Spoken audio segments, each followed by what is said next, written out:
বন্ধুরা চলে এলাম আজকে একটি নিউ ক্লাসের টপিকস নিয়ে।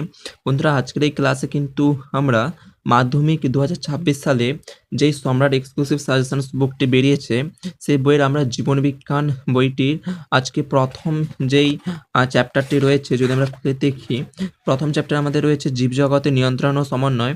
তো এই চ্যাপ্টারটি থেকে যে সমস্ত প্রশ্নগুলো রয়েছে সেই সমস্ত প্রশ্নগুলো আমরা দেখে নেব এবং সেই সমস্ত প্রশ্নের মধ্যেও যেই প্রশ্নগুলো খুবই গুরুত্বপূর্ণ সেগুলো কিন্তু আজকের এই ক্লাসে আমরা আলোচনা করব এবং তার সঙ্গে আজকের এই ক্লাসে থাকবে কিছু গুরুত্বপূর্ণ তথ্য।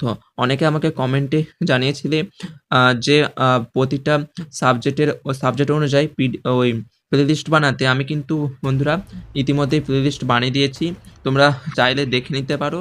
আর সমস্ত সাবজেক্টের প্লেলিস্ট তোমরা পেয়ে যাবে পরপর অনুযায়ী। যে সমস্ত সাবজেক্টগুলোর আমরা ভিডিও আপলোড করছি সেই সমস্ত ভিডিও টপিকস অনুযায়ী তোমরা প্লেলিস্টে পেয়ে যাবে।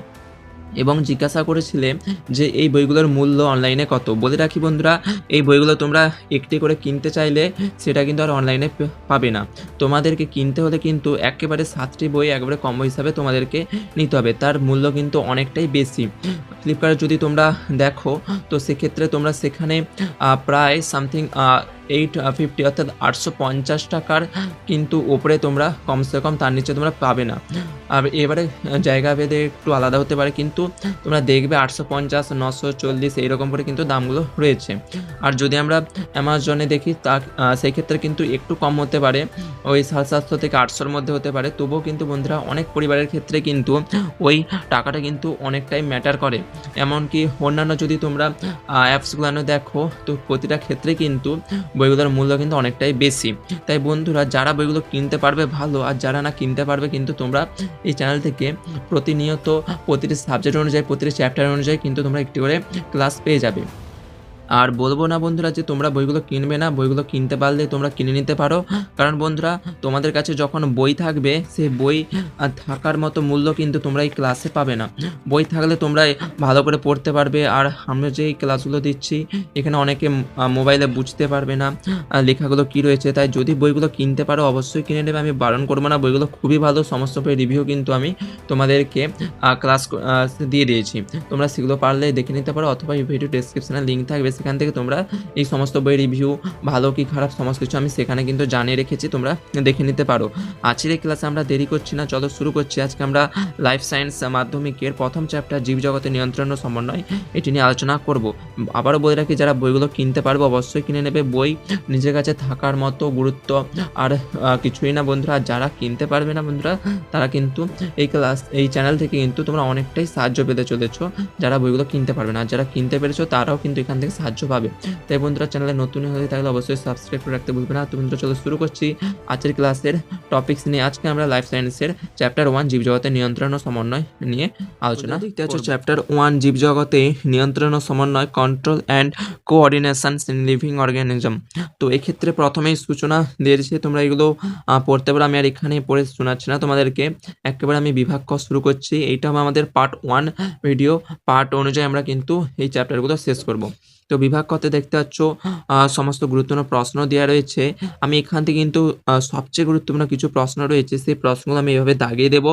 দেখো বন্ধুরা তোমরা ভালো রেজাল্ট করতে চাইলে কিন্তু অবশ্যই সমস্ত প্রশ্নই মনোযোগ দিয়ে করবে, আমি বারণ করবো না সেগুলো করতে। কিন্তু বন্ধুরা আমি তোমাদেরকে এটাই বলবো, কিন্তু তোমরা সমস্ত প্রশ্ন করো এবং যেগুলো আমি তোমাদেরকে বলবো সেই প্রশ্নগুলো কিন্তু একটু মনোযোগ দিয়ে দেখে যেও। এই যে যে ছক মেলানোটা রয়েছে খুব গুরুত্বপূর্ণ, নিচে অ্যান্সারও দেওয়া রয়েছে, তাই তোমাদের আশা রাখছি কোনো প্রবলেম হবে না। এই ছক মেলানোগুলো কিন্তু মোটেও ছিল না, এখান থেকে কিন্তু ঘুরিয়ে ফিরে কিন্তু প্রশ্ন আসতে পারে। এই যে 8 প্রশ্নটি, যে অক্সিন হলো উৎসেচক, রেচন পদার্থ প্রাণী হরমোন না উদ্ভিদ হরমোন, খুবই গুরুত্বপূর্ণ। 9 একটি কৃত্রিম হরমোন হলো নিচের কোনটি। এরপর যদি আমরা এই পেজে লক্ষ্য করি এখানেও কিন্তু সব প্রশ্নই কিন্তু এখানে কিন্তু গুরুত্বপূর্ণ, যেগুলো দাগিয়ে দিচ্ছে ওগুলো মোটেও ছেড়ে যেও না, সেগুলো কিন্তু তোমরা খুব ভালোভাবে কিন্তু করে যেও। সেগুলো কিন্তু এই বছরে তোমাদের পরীক্ষায় আসার জন্য খুবই গুরুত্বপূর্ণ। এইটি একটি নিজেই সাজেস্টিভ বুক বন্ধুরা, তাই এখান থেকে সাজেশন দেওয়াটা খুবই টাফ। তবুও এখান থেকে যে কোশ্চেনগুলো আমি তোমাদেরকে দাগিয়ে দিচ্ছি সেই সমস্ত কোশ্চেনগুলো তোমরা অবশ্যই কিন্তু মনোযোগ দিয়ে করে রেখো। এই ক্লাসগুলোতে পরপর আমরা কিন্তু এই সম্রাট এক্সক্লুসিভ সাজেশন বুকের সমস্ত চ্যাপ্টার আমরা কভার করার চেষ্টা করব। এর মানে সমস্ত চ্যাপ্টার যদি কভার হয়ে যায়, তারপরে কিন্তু তোমরা এই চ্যানেল থেকে কোয়েশ্চেন পেপার পেয়ে যাবে। যে মক কোয়েশ্চেন পেপার বলতে পারো।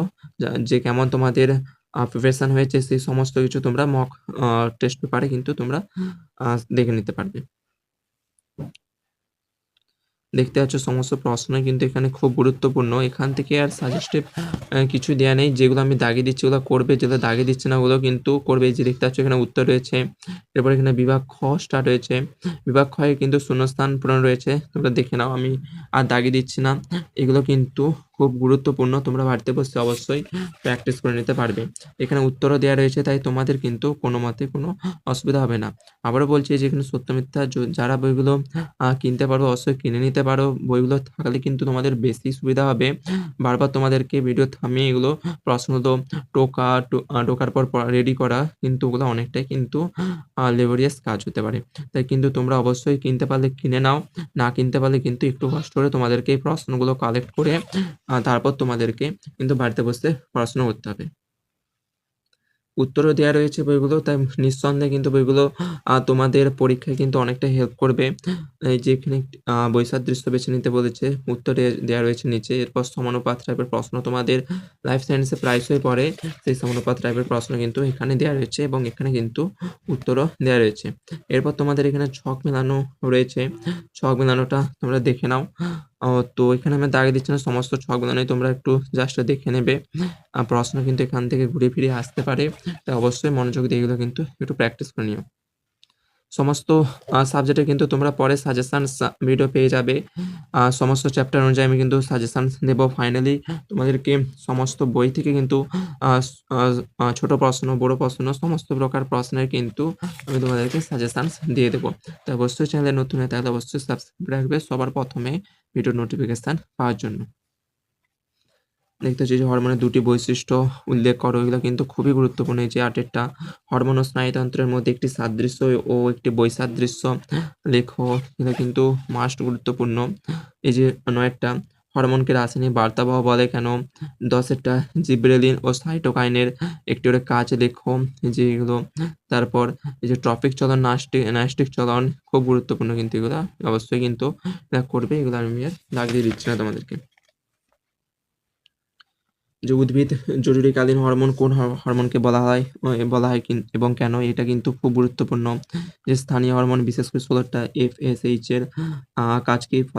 ফলিকোস্টিমুলেটিং হরমোন আই থিংক। তো এখানে তারপর ১৭ টা ADH বা ভ্যাসোপ্রেসিন এর ক্ষরণ স্থান ও কাজ দেখো। এইটা কিন্তু গুরুত্বপূর্ণ। এরপরে ১৮ টা পরপর গুরুত্বপূর্ণ প্রশ্ন রয়েছে। অ্যাড্রিনালিন হরমোনকে জরুরিকালীন হরমোন বলা হয় কেন? জরুরিকালীন অবস্থায় অ্যাড্রিনালিন দেহের বিভিন্ন অঙ্গের উপর কিরূপ প্রভাব বিস্তার করে সারণী আকারে উল্লেখ করতে হবে তোমাদেরকে। তার উত্তর কিন্তু এখানে তোমাদেরকে দিয়ে দিয়েছে। তোমরা কিন্তু দেখে নাও একটু জাস্ট। তো অবশ্যই প্রশ্নগুলো তোমরা খাতায় টুকে নিতে পারো। আর যারা বইগুলো রয়েছে তারা কিন্তু আমার সাথে দাগিয়ে নিতে পারো। ১৯ এরটা হরমোন প্রাণীদেহে দ্বৈত নিয়ন্ত্রক রূপে কাজ করে, এক্ষেত্রে ব্যাখ্যা করো। তারপর ২০ টা নরঅ্যাড্রিনালিন হরমোন উৎস ও কাজ দেখো। তো এই ভিডিওর মাঝে আমি তোমাদেরকে বলে রাখি, বন্ধুরা অনেকে তোমরা কিন্তু বলছিলে যে পিডিএফ দিতে। কিন্তু বন্ধুরা আমি বলে রাখি যে আগে কিন্তু পিডিএফ আমার যদি তোমরা ভিডিওগুলো থাম্বনেল দেখো, আগে কিন্তু আমি এখানে পিডিএফ এর অপশন শো করেছি যে পিডিএফ দেবো এবং আগে কিন্তু দিয়েওছি বন্ধুরা। কিন্তু তারপর থেকে কিন্তু বইটির অর্থাৎ ওই প্রশ্নকর্তা তারা বলেছে, বইটির পেছনে তোমরা অনেকেই আমাকে বলেছো, আমি দেখতে পেয়েছি। তো বলেছে যে বইগুলো কিন্তু পিডিএফ দেয়া কিন্তু সেক্ষেত্রে অন্যায় বা ফ্রিতে দেয়া কিন্তু অন্যায়। অনেকে বলেছে যে আমি নাকি ফ্রিতে দিচ্ছি। বন্ধুরা এমনটা নয় কিন্তু। বলে রাখি, দেখো তোমাদের কাছে বই যাদের কাছে রয়েছে তারা কিন্তু অনায়াসে পাচ্ছ। কিন্তু বই যাদের কাছে নেই তাদের ক্ষেত্রে কিন্তু এটা অনেকটাই প্রবলেম। আমি যদি পিডিএফ দিতাম সেক্ষেত্রে কিন্তু বন্ধুরা তোমাদের একটা অন্যায় কাজ হতো। কিন্তু এক্ষেত্রে আমি জাস্ট দাগিয়ে দিচ্ছি। প্রশ্নগুলো যাদের পড়ার ইচ্ছা রয়েছে অবশ্যই কিন্তু তোমরা খাতা থেকে টুকে নিতে পারো। যারা বলছো যে এগুলো অন্যায় করছেন স্যার, এগুলো কিন্তু করবেন না। তো আমি অবশ্যই তাদেরকে ধন্যবাদ জানাই আমাকে বলার জন্য। কিন্তু বন্ধুরা অনেক পরিবার এমনও রয়েছে যারা কিন্তু এই বইগুলো কিন্তু কিনে উঠতে পারছে না। তাদের ক্ষেত্রে কিন্তু এই বইগুলো কেনার সামর্থ্য কিন্তু অনেকটাই কম। তো তাদের ক্ষেত্রে কিন্তু তাদের কথা ভেবেই কিন্তু আমি জাস্ট এগুলো কিন্তু একটু সাজেস্টিভের মতো প্রশ্নগুলো দেখিয়ে দিচ্ছি। তারা কিন্তু অবশ্যই এগুলো পড়লে কিন্তু তারাও কিন্তু এই বাংলার ছাত্রছাত্রীরা কিন্তু অনেক ভালো রেজাল্ট করতে পারবে। দেখতে পাচ্ছ সমস্ত গুরুত্বপূর্ণ প্রশ্ন কিন্তু এখানে রয়েছে। তোমরা বলবে এগুলো কিন্তু মোটেও ছেড়ে যেও না। এখানে কিন্তু সব প্রশ্নই কিন্তু ভীষণ গুরুত্বপূর্ণ। একের পর এক কিন্তু তোমরা দেখতে পাচ্ছ সব গুরুত্বপূর্ণ প্রশ্ন কিন্তু এখানে রয়েছে যে উক্তিলোকের মধ্যে আবরকের অংশগুলির নাম ও কাজ লেখ। এই যে ৩৩টি মাছের গমন পদ্ধতির নাম উল্লেখ করতে হবে। এগুলো কিন্তু সব এই যে তারপর ৩৪টা স্নায়ুগ্রন্থি বা গ্যাংলিয়ন কাকে বলে, এর অবস্থান ও কাজ উল্লেখ করতে হবে তোমাদেরকে। মানুষের গমন পদ্ধতি ৩৬টা ইম্পর্টেন্ট কিন্তু মাছের গমনে মাইটোসিসের ভূমিকা তোমাদেরকে আলোচনা করতে হবে। এরপর যদি আমরা দেখি এই যে মানুষের গমনের সময় দেহের ভারসাম্য নিয়ন্ত্রণে লঘু মস্তিষ্কের ও অন্তঃকরণের ভূমিকা আলোচনা করতে হবে। এরপর চলন গমনের পার্থক্য, এখানে ফ্লেকশন এবং এক্সটেনশনের মধ্যে পার্থক্য কিন্তু এই সমস্ত প্রশ্ন কিন্তু তোমরা উত্তরসহ কিন্তু এখানে পেয়ে যাবে। তো বন্ধুরা আজ কিন্তু এই পর্যন্তই রাখলাম। পরবর্তী ক্লাসগুলোতে আমরা ৪০ থেকে বাকিটা কিন্তু দিয়ে দেবো। পার্ট 1 এ কিন্তু আমরা ৩৯ অব্দি কিন্তু প্রশ্ন তোমাদেরকে দেখিয়ে দিলাম। কোনো প্রশ্ন কিন্তু গুরুত্বপূর্ণ কোনটা সেগুলো কিন্তু দেখিয়ে দিলাম। আজকের এই ক্লাসে আর আমরা এগোচ্ছি না। পরের ক্লাসে আমরা ৪০ থেকে কিন্তু আলোচনা করব। যারা চ্যানেলে নতুন এসেছো অবশ্যই সাবস্ক্রাইব রাখতে ভুলবে না। দেখা হচ্ছে নেক্সট ক্লাসে।